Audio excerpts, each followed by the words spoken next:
Okay, the next comic oops, it's COVID time. Pow! The next comic coming to the stage was born in El Paso, Texas, but he kind of has trouble remembering those details. It's William Stevenson!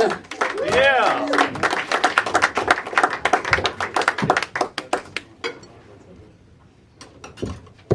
My rubber arm. All right, so I'm not really a glass half full kind of guy. Not really a glass half empty kind of guy either. I'm more like a glass half ass kind of guy. Glasses over on the side, contents spilled all over, and I'm face planted into an ice cube and a lemon slice. That's the kind of guy I am. As far as what it's like to be me, you ever bend over the toilet and you're trying to spit, but then the spit comes out in like this gooey string, goes down into the toilet, actually touches the water, and springs back up. Right? And that makes you nauseous. And then you vomit. But the same thing that happened to the spit now happens to the vomit. Well, that's my life. That's what it's like. Being me. Anyway, so I got a solution though to that. From now on, I bring scissors with me whenever I smoke. And they work well on the mozzarella sticks that I see. You should try it. So despite my miserable existence, maybe I could make you smile with some animal/bar jokes. So the horse walks into a bar. The bartender says, "What the fuck is a horse doing in my bar?"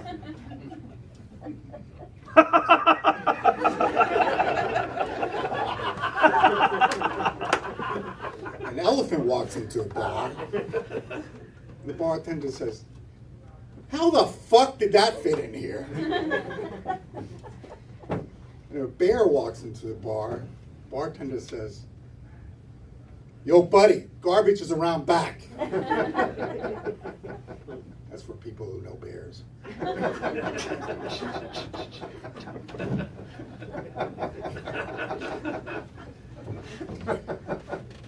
So a man walks into the bar.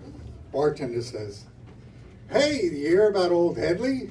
Yeah, he's living with an ape. In fact, he's having sex with it." So the guy says to the bartender, "No, I didn't hear about that. Is it a female ape?" The bartender says, "Of course it's a female ape. There's nothing queer about old Headley."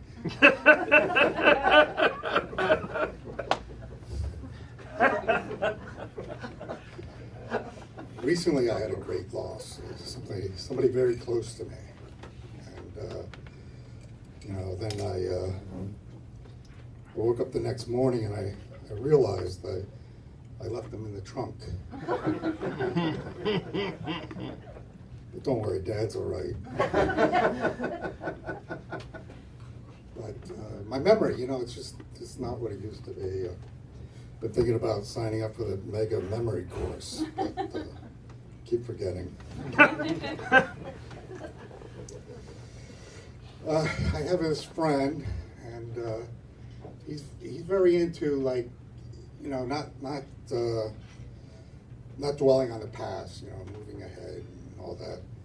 So much so that when he drives down the highway and he sees one of those memorials, to somebody who died in an accident or something, he'll pull over, right, and he'll lovingly place this sign next to the memorial that says "Move on."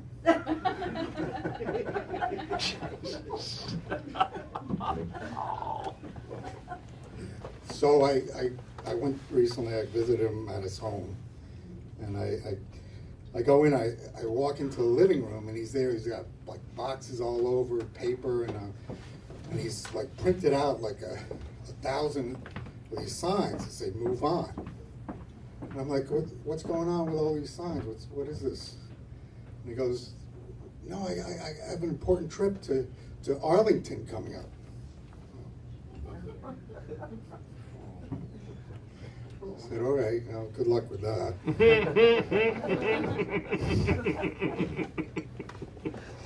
So, like getting up there in age, like my golden years and everything, and I start contemplating life and meaning of life and a lot of what ifs, So I'm like thinking, well, what if Barry White was in Cheap Trick, right?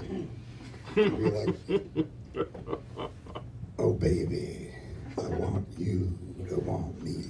Yeah. I need you to need me, baby.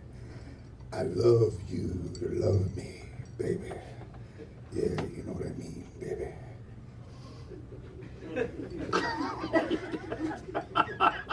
Don't laugh. Barry was very important. If you had a girl back to your place for the first time, right? You come, you put Barry on the stereo, and if you didn't get any action, right? She's just not into you. Move on, right? But now if you take a girl back to your place, and you get action before you even get Barry on, well, you just wasted $75 on dinner.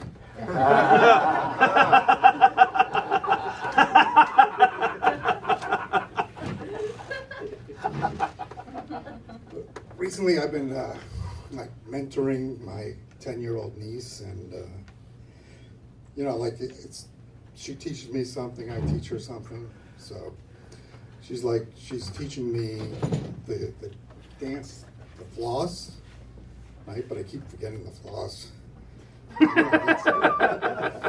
can't remember. But in return, I taught her money laundering. Nice. And so she's teaching me now twerking. And I got her into racketeering. So she's probably going to go into a career in politics. And I'll be going into traction. I'm all right now, but not too long ago I had a really serious urinary infection. It was so bad I actually ended up in the hospital. And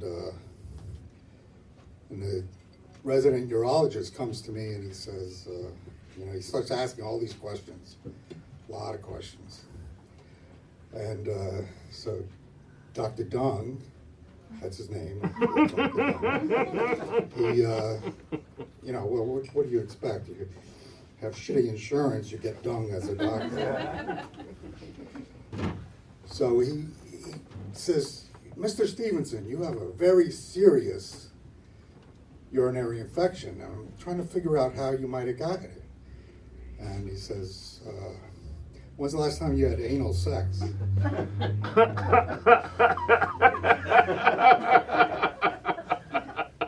I said, okay, doctor, before I answer that, listen. I'm straight, okay? Got it? I wouldn't be a catcher, only a pitcher. I want to make that clear. Maybe I might throw the ball to myself sometimes, but I'm a pitcher. So he says, well, Mr. Stevenson, I'm not worried about your catching, I'm worried about your pitching. So that's funny. That's exactly what my high school coach used to say.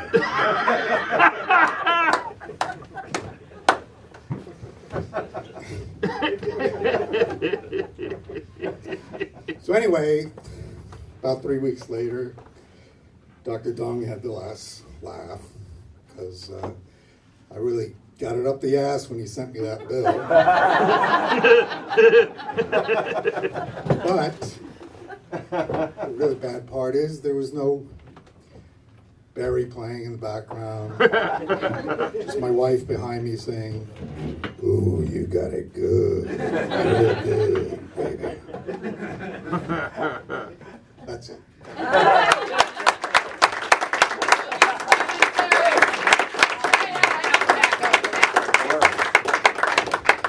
Don't you want to see him twerk?